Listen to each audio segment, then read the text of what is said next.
The barbecue was in full swing, laughter echoing through the backyard, mingling with the sizzle of burgers and the soft clink of glasses. Children raced past my ankles, barefoot and sticky with popsicle residue, their shouts blending into the rhythm of the afternoon.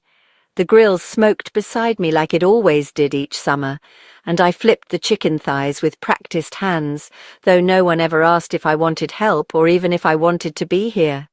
Behind me, a cluster of guests gathered near the patio, swirling wine and exchanging stories, the kind of casual social dance that never quite included me. Kayla, my daughter-in-law, stood at the center of it all, magnetic in her way, perfectly styled and naturally commanding attention. People gravitated toward her like flowers to sunlight, and I stood a few feet away, invisible in plain sight. As I bent to reach into the cooler for a bottle of sparkling water, I heard it, a voice with a smile in it asking, "Who made this potato salad? It's incredible." Another voice replied, "Probably Martha, she always does the food." And then Kayla's voice, light and almost playful, floated above the rest. "If she disappeared tomorrow, no one would even notice." There was laughter, easy and unthinking, but it cut through me like a cold wind, sharp and clear. I stood frozen for a second, the bottle in my hand sweating against my palm, my body still, my breath shallow. No one noticed me there, not Kayla, not my son, not the others who had just laughed at my absence in front of my presence. I didn't speak, didn't interrupt, didn't make a scene. I placed the bottle back into the cooler, wiped my hands on the hem of my shirt, and walked quietly through the side gate, out of the backyard, past the parked cars, down the sidewalk toward my car. No one stopped me, no one called out, no one turned around. They would notice eventually, but not in the way they expected. By then, I would already be gone, not just from the barbecue, but from everything I had poured myself into without recognition. Some disappearances are not dramatic, some are measured, quiet, irreversible, and this one had been earned. My name is Martha. I'm 58 years old, and for most of my life I believed that quiet consistency was the greatest form of love. I was never loud, never demanding, never the center of attention, and I never wanted to be. I married young, to a man named Paul, steady and kind, someone who built his success slowly through discipline and an instinct for long-term thinking. We raised 2 children together, and we built a business too, one that started in our garage and grew into something lasting. For years, I handled the administrative side, payroll, contracts, all the unglamorous pieces that kept the foundation steady while Paul stood out front as the face of the company. When Paul passed away from a heart attack 7 years ago, everything shifted in subtle but permanent ways. My son, Daniel, stepped into his father's role in the business, and I stepped back. That was the plan, and I accepted it willingly. I didn't want control. I didn't want spotlight. I just wanted to ensure the work we had poured decades into wouldn't unravel. So I signed over the operational responsibilities, but not the ownership. Not fully, not yet. Paul had insisted on that before he died, a clause in the paperwork that was meant to protect me, a detail no one else seemed to remember. After stepping back from the business, I focused on the family. I cooked every Sunday dinner, kept the family calendar, sent birthday cards and thank you notes on behalf of all of us. I stayed present but never invasive, helpful but not interfering. And then Kayla arrived. Daniel met her through work. She handled marketing for a regional tech firm, sharp and quick with a sense of fashion and ambition that filled a room. I welcomed her openly. I hosted her first Thanksgiving, gave her my mother's cornbread recipe, offered her the kind of quiet warmth I had always believed spoke louder than grand gestures. At first she was polite, reserved, but cordial. I chalked it up to newness, thinking we just needed time to settle into each other, but time didn't soften her, it made her colder. After their wedding, which was grand and curated down to the color of the cocktail napkins, the shift became more obvious. Kayla didn't want to share the family space. She wanted to control it.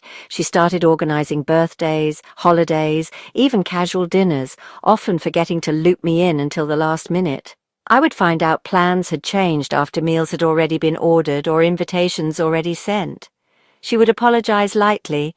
"Oh, it must have slipped my mind," always with a smile that never reached her eyes. When I offered to help, she thanked me, then passed the task to a caterer or decorator. When I brought food, she complimented it, then quietly pushed it to the back of the table. When I spoke in conversation, she let me finish, then pivoted so smoothly that my words evaporated. None of it was cruel, not openly. It was something more refined, more exhausting. A way of erasing me in real time. Daniel didn't notice, or if he did, he chose not to see it. He was busy, always busy, handling clients, expansion, travel. When I brought up small slights, he brushed them off as misunderstandings or stress. "She doesn't mean anything by it," he would say. "You're reading too much into things." So I stopped saying anything at all. I learned to exist quietly in their world, stepping around their pace, their rhythm, shrinking myself for the sake of peace. But peace wasn't what I found. What I found was invisibility. It started small, like when Kayla removed me from the email chain about Christmas dinner, or when she created a family photo wall in their home that didn't include a single picture of Paul or me. She told me once that their new house needed a fresh start, that they wanted to build new traditions. I nodded, keeping my voice even, but I felt it, that slow slipping from relevance, that erosion of history, my presence, my effort, my memories, all quietly overwritten by curated aesthetics and modern convenience. Still, I stayed involved in the ways I could. I picked up my granddaughter from school when the sitter cancelled. I dropped off groceries when they were sick. I handled the logistics no one else thought to manage.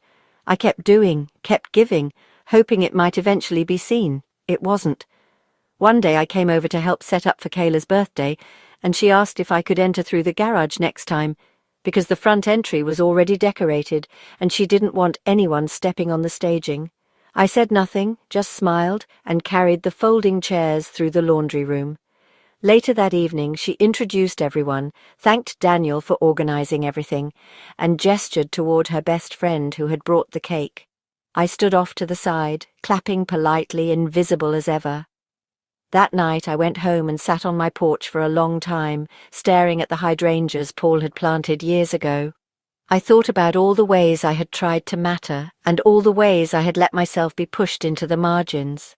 I didn't want praise or spotlight. I just wanted to be seen. I just wanted to be acknowledged for still being here. So I stayed quiet, kept showing up, kept hoping that consistency would win where words had failed.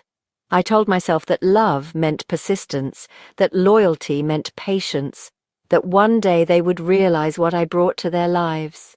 But the day never came. Instead, there was the barbecue. And a sentence, light as air, dropped into the middle of conversation like it didn't carry the weight of a decade's worth of erasure. If she disappeared tomorrow, no one would even notice. And in that moment, I finally understood. They hadn't simply forgotten me. They had never seen me at all. Looking back, the signs were always there, not loud or overt, but constant, like a low hum behind every gathering, every holiday, every seemingly kind gesture that left a small bruise instead of comfort. It wasn't one single moment that pushed me to the edge. It was 1,000 quiet ones that chipped away at my place in the family until there was barely anything left to hold on to. It began with birthdays. When Daniel was little, I used to make him a chocolate cake from scratch with strawberries folded into the center, his favorite. After Kayla came into the picture, she started ordering cakes from boutique bakeries, tall and glossy, the kind with gold leaf on the frosting and custom lettering in perfect cursive. At first she said it was just to save me the trouble, which I accepted, even appreciated. But then it became the new standard. She told everyone, "This bakery does the best cakes. Martha's amazing, but this is next level." That line stayed with me, as though I had been thanked and dismissed in the same breath. When my granddaughter turned 3, I baked cupcakes, carefully frosted with her favorite characters. I brought them over early, placed them gently on the kitchen counter. Kayla smiled, thanked me sweetly, then later asked if I wouldn't mind keeping them in the garage fridge to make space for the main desserts. I told her, of course, not a problem, and watched her arrange 3-tiered trays of macarons and miniature cheesecakes on the dining room table. No one ever saw the cupcakes. During one Thanksgiving, I offered to bring stuffing, my late husband's recipe, the one Daniel had grown up eating.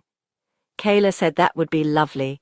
I arrived with it warm in a ceramic dish, but when I walked into the kitchen, I saw a catered menu lined up on the island and a second pan of stuffing already placed next to the turkey. Kayla glanced at my dish, then said, "Oh, perfect, 2 versions. Options are always nice." Mine stayed in the corner.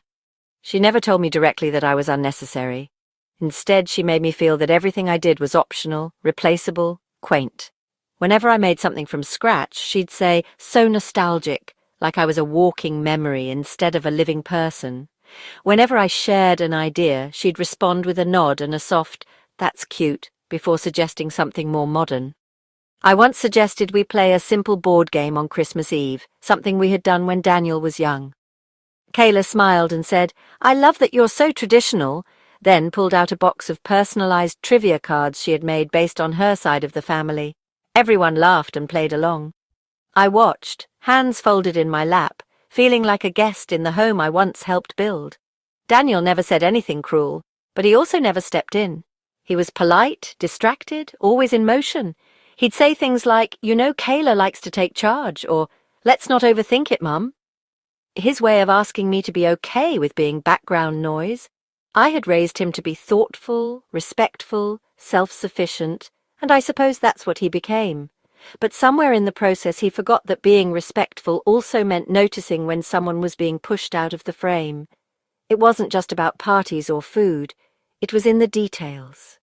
Kayla changed the family calendar to a digital version, sent only to those she considered active contributors. Her words, not mine. I found out about a rescheduled Easter dinner through a mutual friend, and when I mentioned it, Kayla apologized and said, "Oh, I thought you wouldn't mind if we shifted plans a little." There was always a reason, always a veneer of politeness, but behind it was a consistent message. I was no longer part of the core. She once asked me at a book club she invited me to whether I'd ever considered moving to a retirement community, not out of concern, but as part of a casual conversation about downsizing and modern living. I smiled and said no, I liked my house, the one Paul and I had chosen together. She nodded and said, "It's just, sometimes people get stuck in the past, and they don't realize they could be more comfortable somewhere else."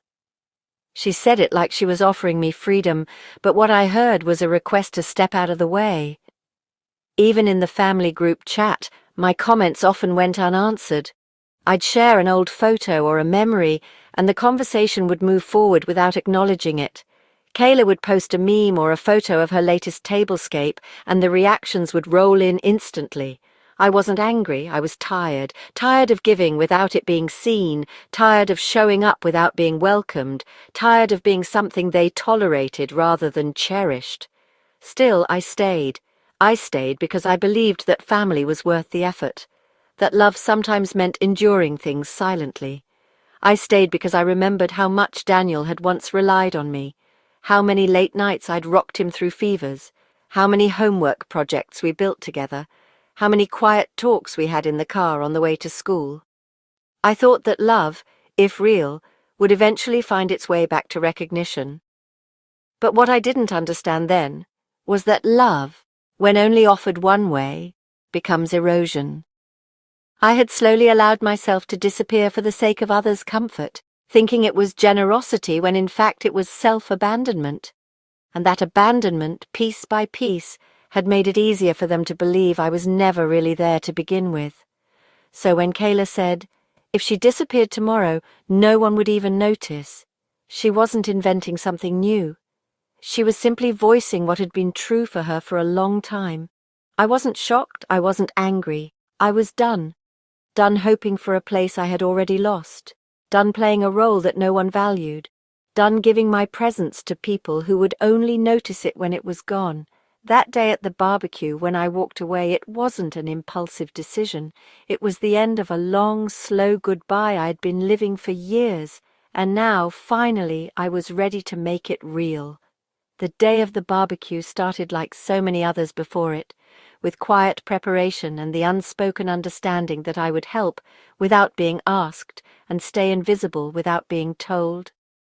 I arrived early as I always did, carrying the deviled eggs Daniel used to beg for when he was 9, and a homemade peach cobbler that had once been the highlight of every summer gathering, though I had stopped expecting anyone to comment on it years ago. The house was already buzzing. The rental company had delivered tables and chairs, a sound system played light jazz on low volume, and Kayla stood in the center of it all, directing caterers and adjusting floral arrangements. She didn't greet me with a hug or even a smile, just a glance and a clipped thank you, as she handed me a list of things that still needed doing, mostly out of sight. I took the list, nodded, and got to work, setting up the drink station in the side yard where no one would linger long enough to talk and organizing the extra plates in the garage, far from the patio, where introductions and photographs were already happening. People arrived in waves, some I recognized, many I didn't. Kayla was always expanding their circle, filling the space with people from her world who didn't know me and wouldn't think to ask. Daniel moved through the crowd like a polished host, shaking hands, offering drinks, occasionally placing a hand on Kayla's back as they navigated through the guests. I caught his eye once. He smiled briefly, then turned to greet someone else, and I returned to the kitchen where the caterers were plating appetizers in rows that looked too perfect to eat. I asked if they needed help. One of them shrugged politely and said everything was under control. I retreated to the corner of the kitchen, out of the way, watching as a tray of shrimp skewers was carried outside to applause. No one had asked about the cobbler. It sat on the back counter, uncovered, forgotten. I poured myself a glass of water, leaned against the counter, and waited for something that wouldn't come. Eventually I stepped out into the yard, thinking maybe I would just watch for a while. The sun was dipping low, the fairy lights strung between the trees had begun to glow, and the music had shifted to something more upbeat. Guests laughed at stories I didn't hear and toasted to things I hadn't been included in. I saw Kayla holding court near the fire pit, a group of friends gathered around her, their expressions warm and familiar. I made my way toward the drink cooler, thinking I'd refresh the ice. That's when I heard it. A woman, someone I didn't know, had asked, "Who made this potato salad? It's amazing." Another voice, casual and amused, replied, "I'm sure it was Martha. She always brings something." And then Kayla's voice, clear and light like wind through glass, said, "If she disappeared tomorrow, no one would even notice." Laughter followed, not cruel, just easy, social, the kind that people don't think about when they join in, but it landed like ice on my skin. I didn't move, didn't breathe, just stood there with the cooler lid in one hand and my other hand tightening around a sweating bottle of sparkling water. I looked at Daniel. He was standing nearby, not quite part of the conversation, but close enough to have heard it, and he chuckled along with the others. Not loud, not cruel, just automatic. The kind of laugh you offer when you're not really listening, when you've forgotten to pay attention to what matters. I replaced the bottle without drinking from it, let the cooler lid close slowly, and turned toward the gate. My steps were steady, unhurried. Not one person looked in my direction. I walked past the hedges, down the short path beside the garage, past the recycling bins that had been overflowing since morning, and out through the side gate. The street was quiet.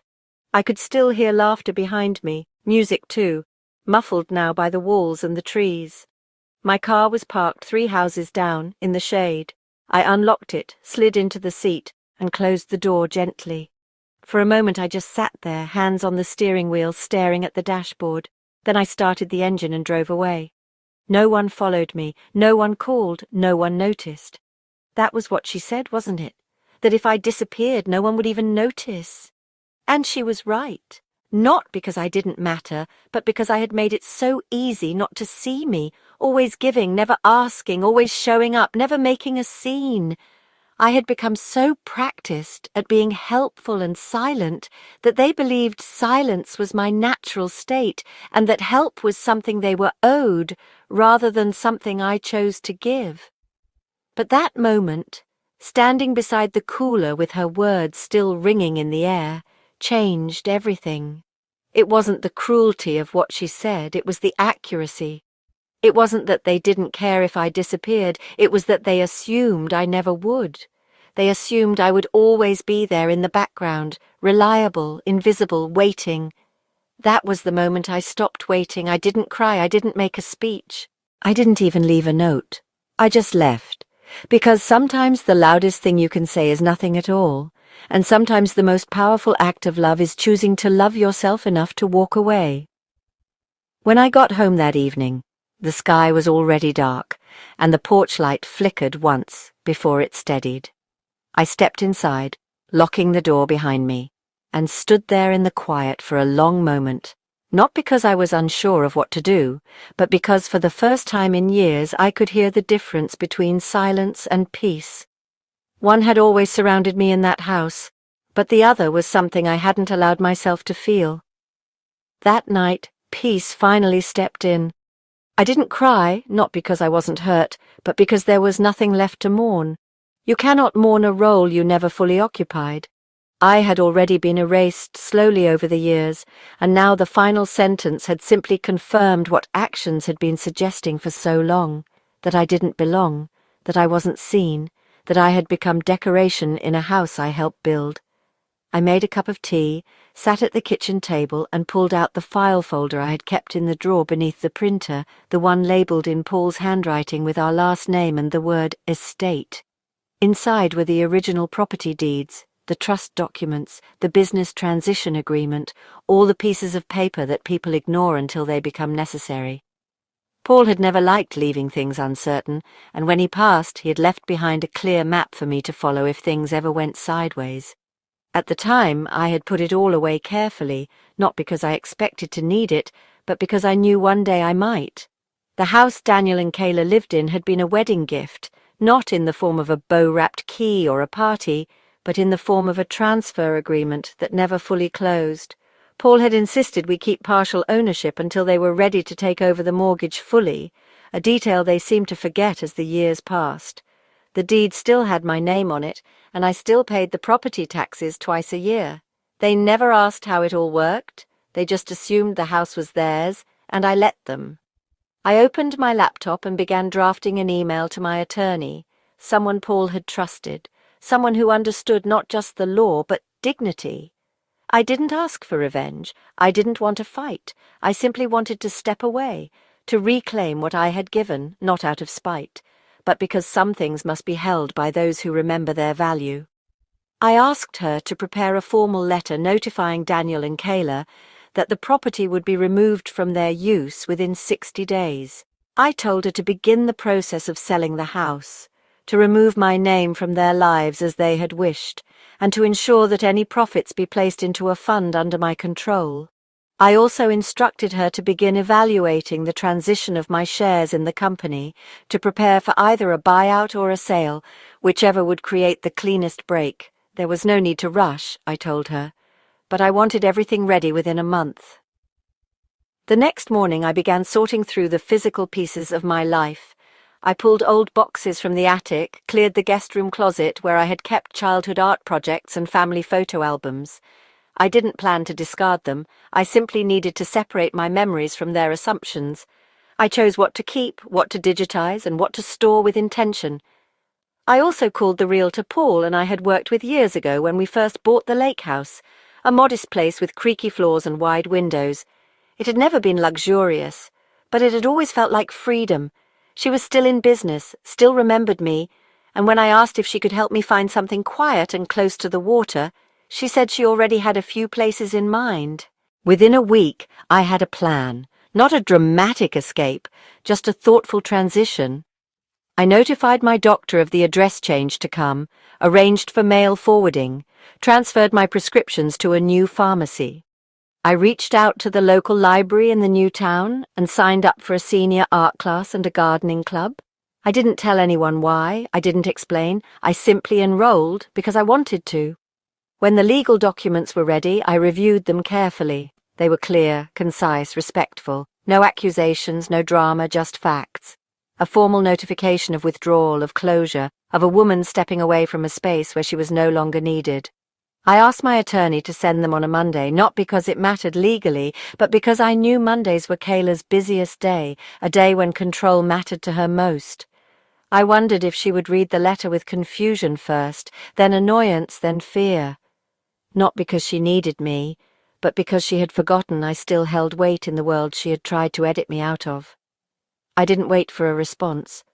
I packed what mattered into 3 suitcases, stored the rest in a small unit near the new house, and spent my first night away in a rented cottage by the lake. It was quiet, just the wind against the water and the occasional sound of leaves shifting outside the window. I made tea again, but this time it tasted different, less like a ritual of coping and more like a welcome. That evening I sat on the small wooden porch, looking out over the lake, and thought about how many years I had spent shrinking myself, not to be humble, but to be tolerated. I thought about the difference between disappearing and choosing to walk away. I realized that one is a tragedy, the other a form of freedom. I hadn't disappeared, I had simply stopped waiting to be seen. And now, for the first time in a very long while, I was starting to see myself. The letter arrived on a Monday morning just as I had planned. I didn't witness their reactions firsthand, but I could imagine the scene clearly. Kayla at the kitchen island, coffee in one hand, scrolling her tablet with the other, pausing when she saw the envelope with my attorney's name on it. Daniel in the Home Office, already absorbed in emails and numbers, not expecting a disruption before 10. The quiet click of heels across tile as Kayla walked in and handed him the paper, her voice sharp and flat. "Did you know about this?" I received no immediate reply, no phone call, no message, only silence. The kind of silence that vibrates with movement just beneath the surface. I knew they were scrambling, reviewing documents they hadn't bothered to understand before, reading the fine print they had long taken for granted. My name had been on that house, my name still tied to the company's legal identity, and now they were forced to see what they had chosen to forget. By the second day, my phone began to ring. First, Daniel, his name lighting up the screen mid-morning. I let it ring. A minute later, a text followed. "Mom, we need to talk. Can you please call me?" I didn't respond. An hour passed. Another message. "Kayla's upset. This caught us off guard. Can we at least understand what's going on?" There was no anger in his words yet, just confusion. I waited. That evening, a message from Kayla appeared. It was brief. "We were under the impression the property had already been transferred. We'd like to resolve this amicably." I smiled, not because it amused me, but because the word resolve carried a tone I had heard before. A word she used when negotiating contracts, a word that meant smoothing over without accepting blame. On the third day, Daniel called again, this time twice in a row, followed by a voicemail. His voice sounded strained, tight around the edges. "Mom, I don't know why you're doing this. If you're upset, we can talk. But this isn't the way to handle it. You're blindsiding us, and it's not fair." That was the word he chose, fair. As if fairness had been a standard we had ever shared. By the end of the week, the tone shifted. I received a message that began with a greeting and ended with a warning. "We'd appreciate if you reconsider before moving forward with the sale. This impacts our daughter, your granddaughter." That was the first time they mentioned her, the first time they invoked family not as a sentiment but as leverage. I understood the move. It was strategic. They assumed guilt might work where affection had failed. I didn't reply. A few days later I heard from the realtor I had hired to begin showing the house. She said the first scheduled visit had been interrupted. Kayla refused to allow entry, claiming confusion about the ownership. I sent over the necessary documents and the visit was rescheduled. This time the house was empty. The kitchen was spotless. The lights were on. Within a week, I received an offer from a couple relocating from another state. They loved the neighborhood, the layout, the fact that the garden was mature and well kept. I smiled at that last part. It was a garden I had planted myself when the house was new, a mix of lavender, rosemary, and climbing roses, chosen not for show but for scent. They had lasted longer than I had. Kayla reached out again after that, this time by email, formal but urgent. "We believe there's been a misunderstanding regarding the nature of the title and the implied transfer following our wedding. We'd prefer to settle this privately." I forwarded the email to my attorney. Meanwhile, Daniel tried a different approach. He sent a picture of my granddaughter drawing in her high chair, a crayon heart scribbled onto a napkin. The message read, "She misses you." That one almost worked. I stared at the image for a long time, the soft curls of her hair, the way her hand gripped the crayon, the way her mouth opened mid-sentence as if she were trying to explain something. She was too young to know what had changed, too young to understand that sometimes love requires distance when dignity is at stake. I didn't respond, but I cried that night, not because I doubted my decision, but because love always leaves something behind, even when you choose to walk away. News of the house sale travelled fast. My sister called, asking if everything was all right. A neighbour from 2 blocks over left a message. "I heard you're moving. I hope it's for something exciting." I answered none of them. I wanted the shift to be quiet, not hidden, but sacred. Back in their home, the cracks began to show.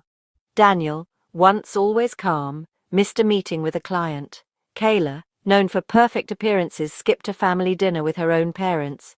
The stability they had built was not crumbling but swaying, and it swayed because they had leaned on a foundation they never fully acknowledged. Without me, they realized how much had simply happened, quietly and reliably, without complaint. The school forms that got filled on time, the laundry that was dropped off and folded during busy weeks, the birthday cards that arrived early, the groceries that stocked their fridge during flu season, the small things that had filled their lives with ease. Now, each one missing, their absence louder than my voice had ever been. A friend of Kayla's posted something online, a vague quote about ungrateful elders and boundaries, clearly aimed but not named. I didn't respond, didn't engage. There is power in knowing you no longer need to defend what was once dismissed. At the company, questions began to rise as well. The legal transfer of my shares was underway, and once word spread that I was stepping back entirely, a few key employees reached out privately. They remembered Paul. They remembered me. They wanted to know what would happen next. I told them nothing would happen next, not from me. That my part was over, that I wished them well. One of them replied, "It won't be the same." I knew that. Daniel sent one final message the night before the house offer was finalized. "Mum, please think about this. I know things have been difficult, but you don't have to cut us off. We can fix this." But what he didn't understand was that I wasn't trying to fix anything. I was letting go. Not out of anger, not from revenge, but because you cannot stay in a place where you are constantly erased and still expect to remain whole. That house was never just walls and furniture. It was years of presence, of trying, of showing up. And when someone finally tells you that you wouldn't be missed, you either break or you leave. I had chosen to leave, and this time I would not be coming back. The new house wasn't large. It didn't have high ceilings or smart appliances, and no one would call it impressive, but it was mine.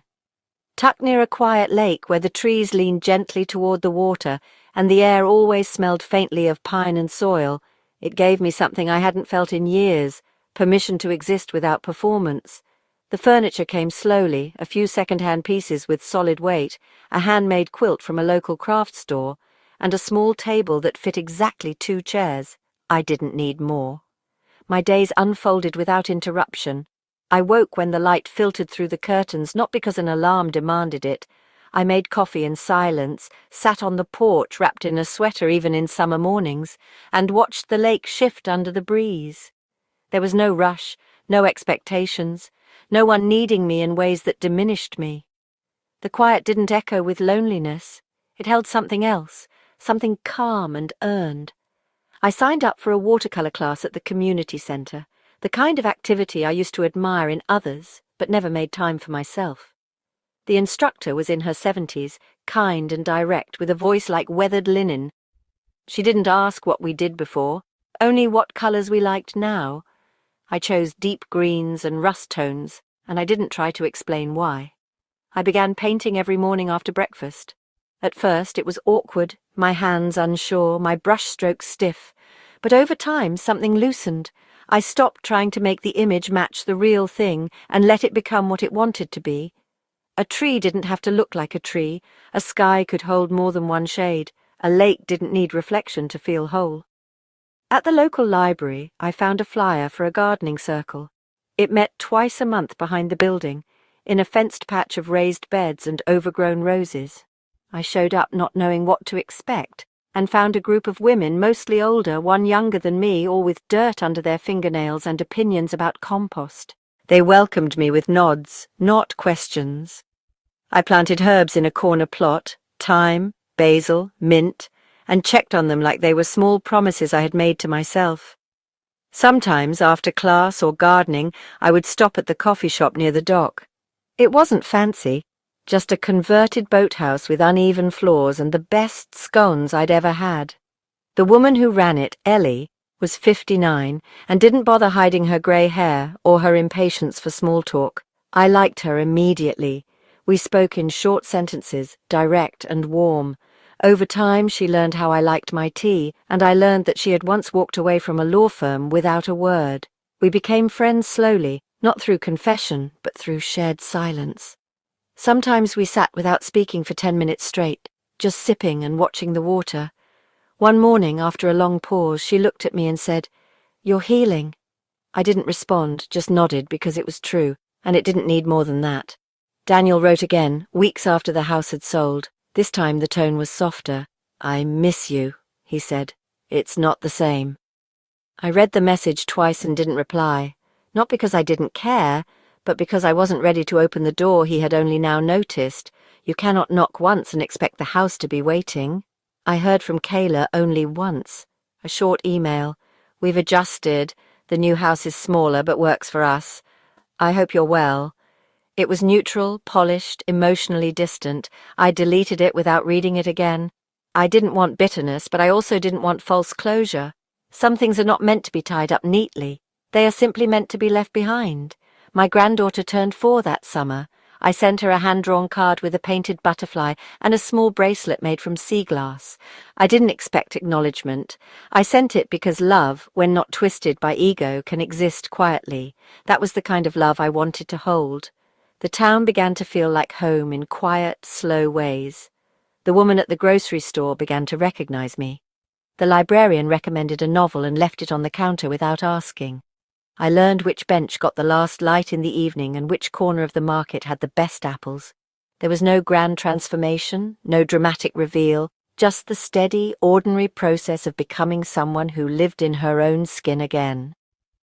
One morning, as I trimmed the rosemary growing outside my kitchen window, I realized I no longer checked my phone for messages. I no longer replayed the barbecue in my mind. The sentence that had once hollowed me out had become distant, not forgotten but faded. If you disappeared tomorrow, no one would even notice, but I had disappeared, and they had noticed, and now I wasn't angry, I wasn't triumphant, I was simply here, present in my own life, visible to myself. The version of me that had stayed all those years, waiting for recognition, no longer fit who I had become.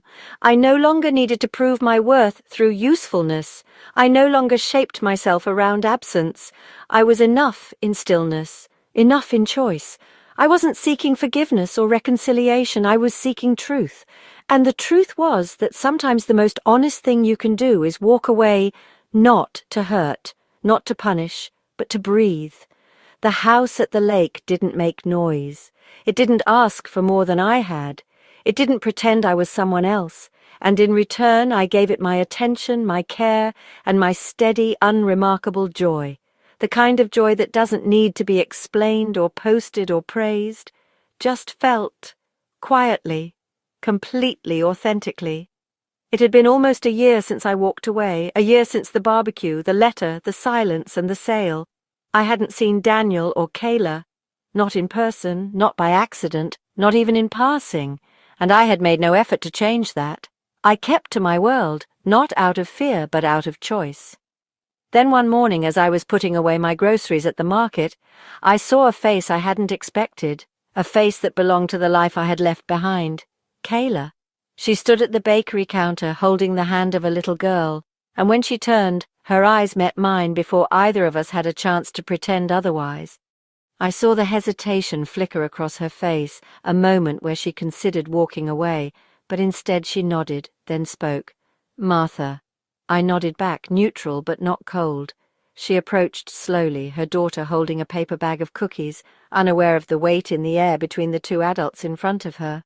"I didn't expect to see you here," she said. "I live nearby," I replied, not as explanation, just a fact. "She's grown a lot," I added, looking down at the little girl, now examining the colourful display of muffins. Kayla nodded. She asks about you, she said, then corrected herself. Well, she used to. It's been a while. I didn't answer, and for a moment neither did she. I want to say something, she continued, her voice more careful now, softer but unsure.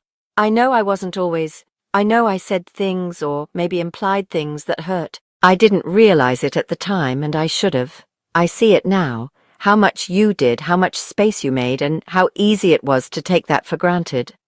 Her words didn't rush, they unfolded, and though her tone was even, I could sense the discomfort behind them. Not regret, maybe, but awareness. That on its own was something. I'm not asking you to come back, she said. I just wanted to say that I understand now, at least more than I did before. The silence that followed wasn't heavy, it was simply space. Space to breathe, to let things settle. I looked at her for a long moment, then said, Understanding doesn't erase everything, but it's more than most people ever offer, so thank you. She looked down, nodded, and said nothing more. Her daughter tugged at her hand and they turned to leave, but before walking away, Kayla glanced back and added, You seem good, happier. I am, I said, and I was. I didn't feel vindicated, I didn't feel superior, I didn't even feel sorrow. I simply felt grounded. That moment didn't need to lead to reconciliation. It didn't have to repair the past, it just needed to stand for what it was, a moment of truth, fragile and real.